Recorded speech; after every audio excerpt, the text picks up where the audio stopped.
नमस्ते सिंह राशि के जातकों, मैं आपका ज्योतिषीय मार्गदर्शक आज आपके लिए एक बहुत ही विशेष, बहुत ही गहन विश्लेषण लेकर आया हूं।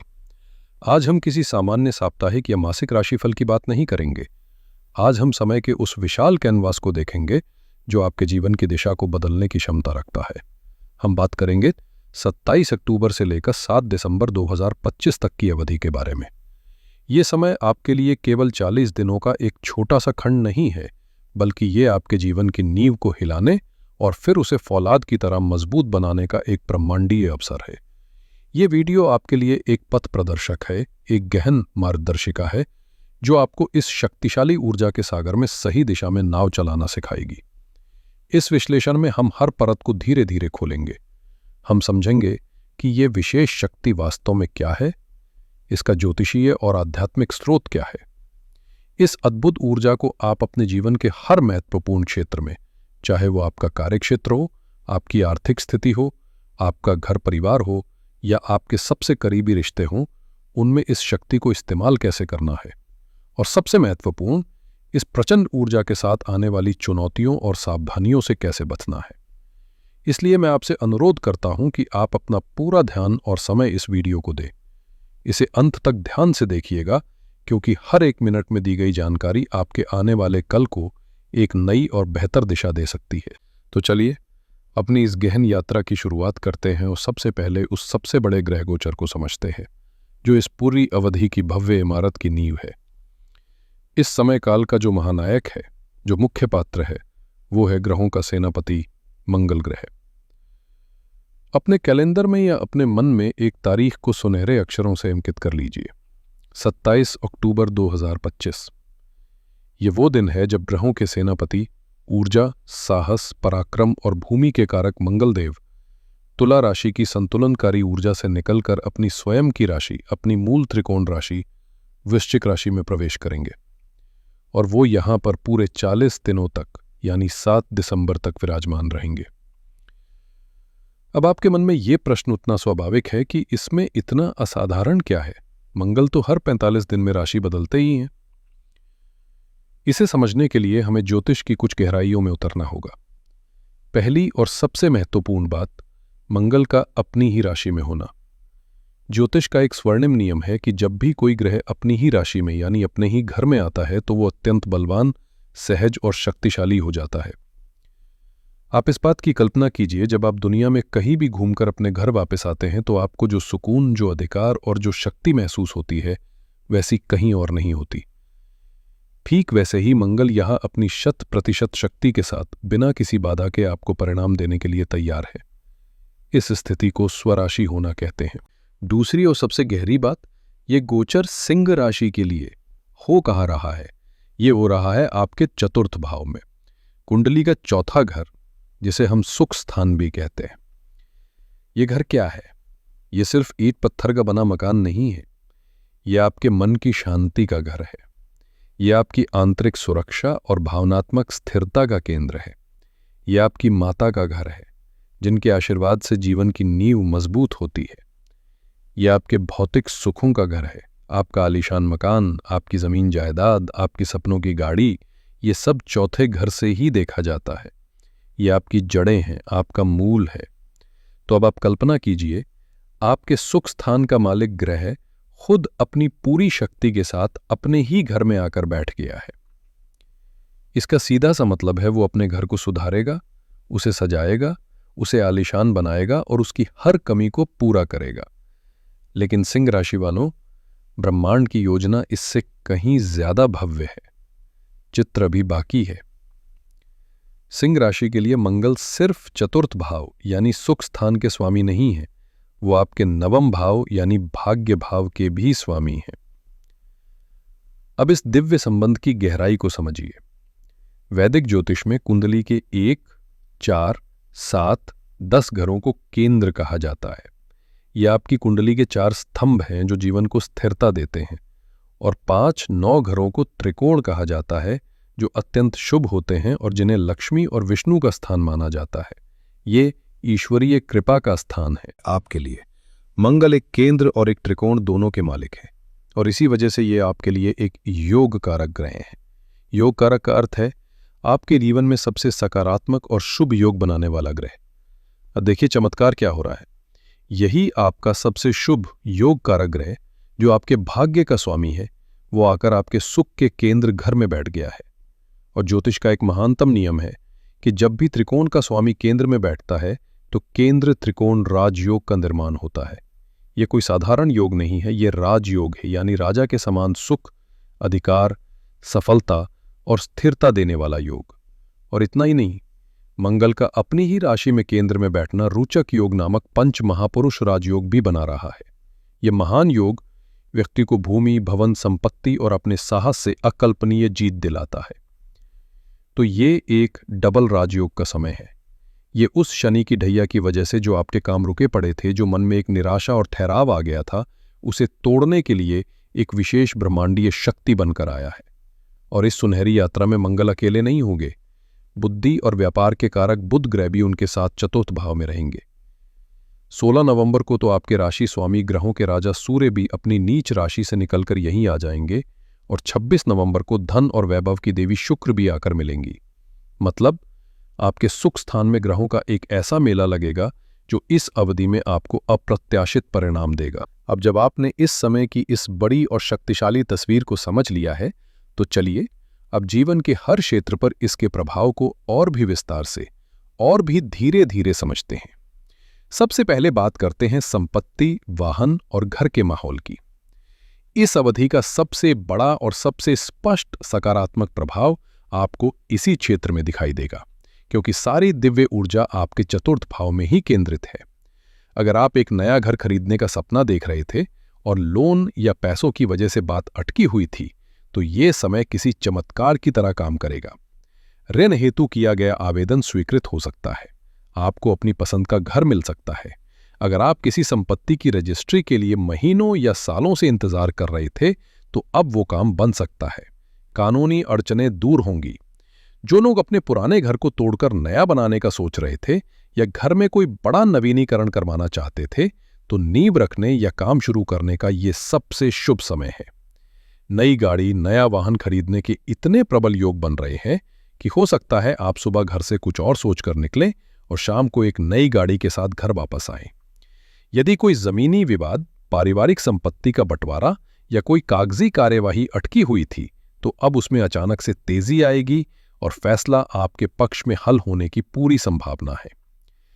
देवगुरु बृहस्पति की दृष्टि भी इस भाव पर है, जो इन शुभ फलों में सोने पे सुहागा का काम करेगी। लेकिन हर सिक्के के दो पहलू होते हैं और हमें दूसरे पहलू के लिए भी तैयार रहना चाहिए। मंगल एक उग्र ग्रह है, यह अनुशासन का कारक है, लेकिन यह झगड़े का भी कारक है। जब इसकी इतनी प्रबल ऊर्जा घर के अंदर आती है, तो यह पारिवारिक माहौल में एक तनाव पैदा कर सकती है। हो सकता है कि घर के रखरखाव को लेकर या किसी पुरानी दबी हुई बात को लेकर परिवार के सदस्यों में अनबन हो जाए। आप कुछ कहना चाहेंगे, परंतु आपकी सीधी और स्पष्ट बात को सामने वाला गुस्से वाला या अहंकारपूर्ण समझ सकता है। इस गोचर का एक छिपा हुआ आध्यात्मिक विषय है घर की जड़ों को मजबूत करना। हो सकता है शुरुआत में कुछ संघर्ष हो, कुछ तूफानी मौसम बने, लेकिन अंत में ये आपके पारिवारिक आधार को मजबूत ही करेगा। इसके अलावा चतुर्थ भाव आपकी माता का भी होता है। यहाँ पर मंगल का आना उनके स्वास्थ्य के लिए थोड़ा चुनौतीपूर्ण हो सकता है, विशेषकर रक्तचाप या हड्डियों से संबंधित कोई समस्या। उनकी सेहत का विशेष ध्यान रखें। सिर्फ दवाइयाँ नहीं, उनके साथ समय बिताएं, उनकी बातों को सुनें। इससे आपका चतुर्थ भाव भी बलवान होगा और मंगल के नकारात्मक प्रभाव शांत होंगे। अब आते हैं आपके करियर और पेशे पर, आपके मान सम्मान और सामाजिक प्रतिष्ठा पर। आपके सुख स्थान में बैठे ये शक्तिशाली मंगल अपनी 7वीं दृष्टि से सीधे आपके दशम भाव यानी आपके कर्म स्थान पर दृष्टि डाल रहे हैं। दशम भाव सिर्फ आपकी नौकरी या व्यवसाय नहीं, ये समाज में आपकी प्रतिष्ठा, आपकी सार्वजनिक छवि और आपके अधिकारियों के साथ आपके रिश्ते को दर्शाता है। मंगल की ये सीधी दृष्टि आपके करियर में एक बड़ा मोड़ या गेम चेंजर लाने की क्षमता रखती है। आपके अंदर एक नई ऊर्जा, एक नया जोश और कुछ कर गुजरने की आग पैदा होगी। आप अपने काम को लेकर बेहद जुनूनी हो जाएंगे। आपको अचानक से कार्यस्थल पर नई जिम्मेदारियां या एक बड़ी परियोजना सौंपी जा सकती है, जिसे दूसरे लोग करने से कतरा रहे थे। अगर आप वर्षों से पदोन्नति का इंतजार कर रहे थे तो इस अवधि में इसकी घोषणा हो सकती है। वेतन वृद्धि या एक बेहतर तबादले के योग बहुत ही प्रबल है। आपको एक टीम का नेतृत्व करने का या कोई नया प्रोजेक्ट शुरू करने का मौका मिल सकता है। आपका बॉस मोड या लीडरशिप मोड सक्रिय हो जाएगा। इस समय आप जो भी निर्णय लेंगे वो आत्मविश्वास से भरे और निर्णायक होंगे। मेरी सलाह यही है कि अपने निर्णयों पर कायम रहें, लेकिन जैसा मैंने कहा, हर शक्ति के साथ एक जिम्मेदारी आती है। मंगल की यह दृष्टि आपको अत्यंत महत्वाकांक्षी बनाएगी, लेकिन यही आपको कार्यालय की राजनीति का शिकार भी बना सकती है। मंगल अहंकार देता है और आपका बॉस या वरिष्ठ भी एक अधिकारी है। इस समय दो अधिकारियों के बीच टकराव की स्थिति बन सकती है। किसी छोटी सी बात पर आपकी उनसे तीखी बहस हो सकती है। यहां पर आपकी कूटनीति और संयम की असली परीक्षा होगी। याद रखें, आपको अपनी शक्ति दिखानी है, परंतु विवाद करके नहीं, बल्कि अपने काम से। इस समय आपको गुस्से से नहीं, बल्कि एक कुशल रणनीतिकार की तरह काम लेना होगा। चलिए अब बात करते हैं वित्त, धन और आय की। ये इस गोचर का एक और अत्यंत शुभ पहलू है। मंगल अपनी 8वीं दृष्टि से आपके 11वें भाव यानी लाभ स्थान पर दृष्टि डाल रहे हैं। 11वां घर आपकी आय का, आपके लाभ का, आपके बड़े भाई बहन और आपके सामाजिक दायरे का होता है। इसे इच्छा पूर्ति भाव यानी आपकी मनोकामनाओं को पूर्ण करने वाला घर भी कहते हैं। मंगल की ये दृष्टि एक इच्छा पूर्ति योग का निर्माण कर रही है। इसका सीधा सा मतलब है कि आपकी आर्थिक मनोकामनाएं जो लंबे समय से अधूरी थीं, उनके पूर्ण होने का समय आ गया है। आपकी आय में एक स्पष्ट वृद्धि के संकेत हैं। ये बोनस, इंसेंटिव या वेतन वृद्धि के रूप में हो सकता है। अगर आप आय के कई स्रोत बनाने की कोशिश कर रहे हैं, कोई साइड बिजनेस शुरू करना चाहते हैं, तो उन योजनाओं को अब पंख लग जाएंगे। इसके साथ ही धन के कारक बुध, जो आपके धन और लाभ दोनों भावों के स्वामी हैं, वो भी मंगल के साथ ही बैठे हैं। ये स्थिति संपत्ति से, जैसे किराए से, जमीन की खरीद फरोख्त से विशेष धन लाभ के योग बना रही है। आपको अपने दोस्तों, अपने सोशल नेटवर्क या अपने बड़े भाई से भी अचानक कोई बड़ी आर्थिक सहायता या कोई बड़ा व्यापारिक मौका मिल सकता है। ये एक शक्तिशाली धन योग का समय है, इसका पूरा लाभ उठाएं। अब आते हैं उस क्षेत्र पर जहां सबसे ज्यादा ध्यान देना है, जहां आपकी असली अग्नि परीक्षा होगी। यह है आपका विवाह, संबंध और साझेदारी का क्षेत्र। दोस्तों, मैं ये बात बहुत स्पष्ट रूप से कहना चाहता हूं, इस क्षेत्र में आपको इस गोचर के दौरान सबसे ज्यादा सावधान, सबसे ज्यादा सचेत और सबसे ज्यादा धैर्यवान रहने की जरूरत है। मंगल अपनी 4थी दृष्टि से आपके 7वें भाव पर दृष्टि डाल रहे हैं। 7वां घर आपके जीवन साथी, आपके विवाह और आपके व्यावसायिक भागीदारों का होता है। सावधान क्यों रहना है, इसकी 2 बहुत बड़ी ज्योतिषीय वजह हैं। पहला, आपके 7वें भाव में पहले से ही भ्रम और अलगाव के कारक ग्रह राहु विराजमान है। दूसरा, 4थे घर में मंगल का आना मंगल दोष को अस्थायी रूप से सक्रिय करता है। अब इस विस्फोटक संयोजन को समझिए। राहु धुआं है, भ्रम है, शक है। मंगल आग है, ऊर्जा है, क्रोध है। जब आग और धुआं मिलते हैं तो क्या होता है?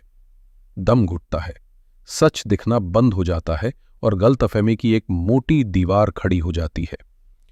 इसीलिए ये गोचर वैवाहिक जीवन के लिए अच्छा नहीं माना जाता। इस दौरान पति पत्नी के बीच छोटी छोटी बातों पर तनाव, गलतफहमी और विवाद आसमान छू सकते हैं। विश्वास की कमी एक बड़ा मुद्दा बन सकती है।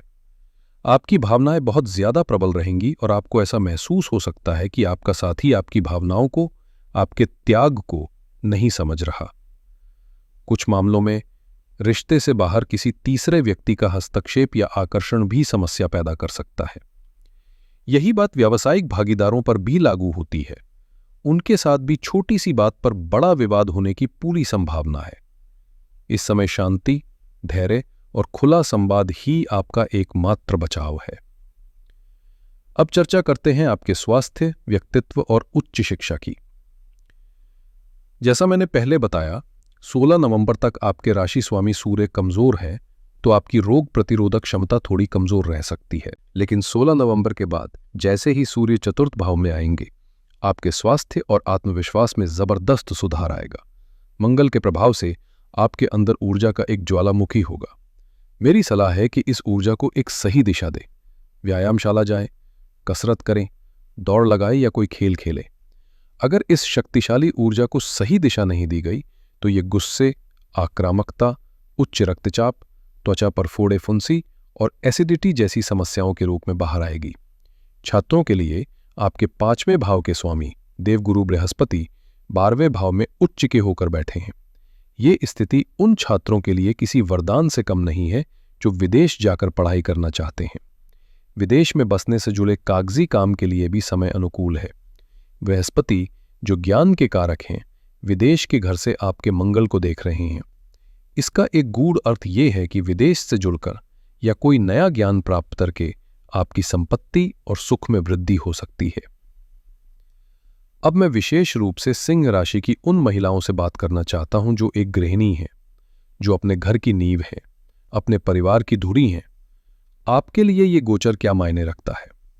आपके लिए चतुर्थ भाव में मंगल का आना मतलब आपके अपने कर्म क्षेत्र में यानी आपके घर में ऊर्जा का एक विस्फोट होना है। आपके अंदर एक ऐसी नई ऊर्जा आएगी कि जो काम कई दिनों से लंबित थे, जैसे घर की गहरी साफ सफाई, स्टोर रूम को व्यवस्थित करना या बच्चों की अलमारी ठीक करना, वो सब आप एक ही दिन में तूफान की गति से निपटा देंगी। आप घर को प्रबंधित करने के लिए नए नियम, नया अनुशासन बना सकती है। घर में नवीनीकरण, पुनर्सज्जा या नया फर्नीचर लाने के प्रबल योग बनेंगे।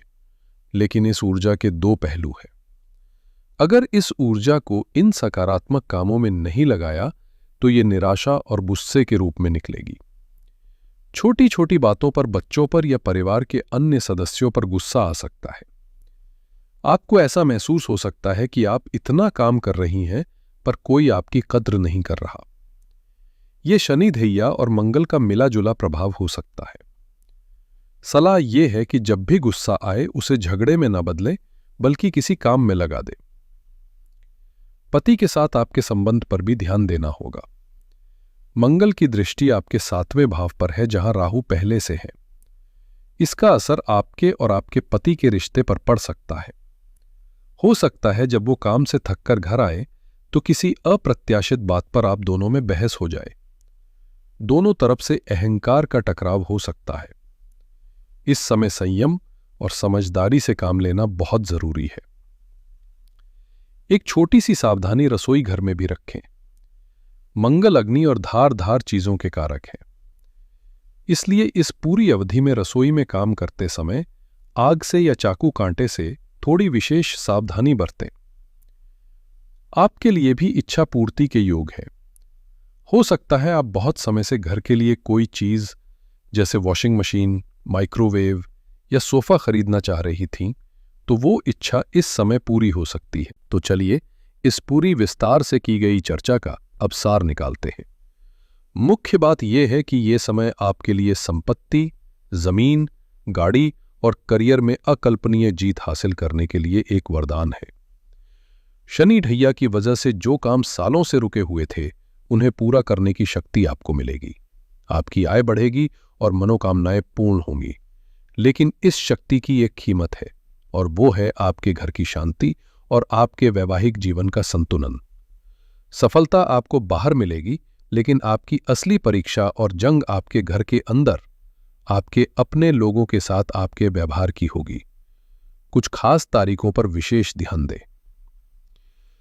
27 अक्टूबर जब मंगल का गोचर शुरू होगा, 16 नवंबर जब आपके राशि स्वामी सूर्य बलवान होंगे, जिसके बाद आपके आत्मविश्वास और स्वास्थ्य में वृद्धि होगी, और 26 नवंबर जब शुक्र का गोचर आपके सुख स्थान में ऐश्वर्य और भौतिक सुखों को बढ़ाएगा। इस पूरी अवधि के लिए आपका सबसे बड़ा मंत्र है, अपने गुस्से और अहंकार को अपनी सफलता का दुश्मन ना बनाएं, खासकर अपने परिवार और साथी के साथ। आपको ब्रह्मांड से अग्नि मिली है। अब ये आप पर है कि आप उससे अपना घर जलाते हैं या अपने घर का चूल्हा जलाकर सबका पेट भरते हैं। अपनी ऊर्जा को झगड़े में नहीं बल्कि निर्माण में लगाएं। इन चुनौतियों को पार करने और इस शुभ समय का पूरा लाभ उठाने के लिए कुछ सरल और प्रभावी उपाय जरूर करें। हर उपाय के पीछे का तर्क भी समझिए। पहला, हनुमान जी की उपासना। हनुमान जी को मंगल ग्रह का अधिपति देवता माना जाता है। वो शक्ति, बल और अद्भुत संयम के प्रतीक है। उनकी पूजा करने से मंगल की उग्र ऊर्जा शांत होती है और सकारात्मक बनती है। हर मंगलवार हनुमान जी को सिंदूर और चमेली का तेल अर्पित करें, बेसन के लड्डू का भोग लगाएं और रोजाना हनुमान चालीसा या हनुमान बाहुक का पाठ करें। दूसरा उपाय है मंत्र जाप। मंत्र ध्वनि विज्ञान है जो ग्रहों की ऊर्जा को संतुलित करता है। रोजाना मंगल के बीज मंत्र ओम क्रांग क्रीं क्रौम सह भौमाय नमः का कम से कम 21 बार या सरल मंत्र ओम भूमि सुताय नमः का 108 बार जाप करें। तीसरा और सबसे शक्तिशाली उपाय है माता की सेवा। क्योंकि सारी गतिविधि चतुर्थ भाव में हो रही है जो माता का घर है, इसलिए इस ग्रह को शांत करने का सबसे अच्छा उपाय है अपनी माता की सेवा करना। जब आप उन्हें खुश रखते हैं, उनका आशीर्वाद लेते हैं, तो चौथा भाव से जुड़े नकारात्मक प्रभाव अपने आप ही कम हो जाते हैं। चौथा उपाय है घरेलू शांति के लिए। घर में वास्तु शांति पूजा या कोई धार्मिक अनुष्ठान करवाए। इससे घर की नकारात्मक ऊर्जा साफ होती है। और एक बहुत जरूरी बात, अपने परिवार के निजी मामलों, समस्याओं या रहस्यों को बाहर के लोगों से बिल्कुल साझा ना करें। इससे घर की ऊर्जा घर में ही रहती है।